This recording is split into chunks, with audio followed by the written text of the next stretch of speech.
আপনি কি খুশিতে কান্না করতে চান? তাহলে ভিডিওটা দেখে যান। আল্লাহ বলে, হে বান্দা, তুই যতই নামাজ পড় আমি কবুল করব না, তুই যত সিজদা কর আমি কবুল করব না।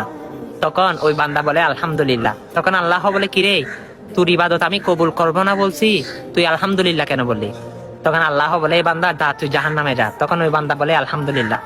তখন আল্লাহ বলে, কিরে, আমি তোকে জাহান্নামে যাইতে বললাম, তুই বলস আলহামদুলিল্লাহ, ব্যাপার কি?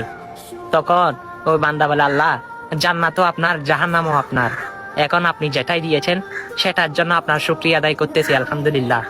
তখন আল্লাহ বলে, বান্দা তুই কি জানোস না জাহান্নামের আগুন কত কষ্টকর? সেখানে তুই কষ্ট পাবি, তুই অনেক কষ্ট পাবি।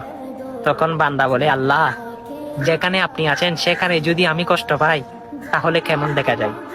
আমি জানি মায়ের কুল থেকে যদি সন্তান কোনো জায়গায় পড়ে যায় তখন মা যেভাবে কষ্ট পায়, আপনি তো আমার রব, জানি আমি জাহান্নামে পড়ার সাথে সাথে আপনি কষ্ট পাবেন। আপনার নামে না রহমান আছে, আপনার নামে না রাহিম আছে? আপনার কি দয়াবান, আপনি তো সমৃদ্ধ সুবহান।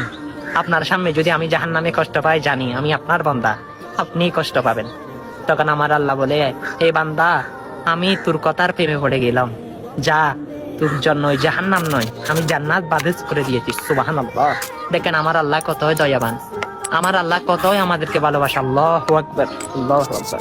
ইয়া রব, জানি আপনি হাসরের ময়দানে না জাতের ফয়সালা করবেন আমাদের জন্য। কি আঙ্গুলে ব্যথা? ভিডিওটা অন্যের কাছে পৌঁছে দেন না। ভালোবাসার টানে খুশি হয়ে তো আপনি পৌঁছে দিতে পারেন, অনেক মানুষ আপনার কারণে সুন্দর কাহিনীগুলো শুনবে। আল্লাহু আকবার, আমিন।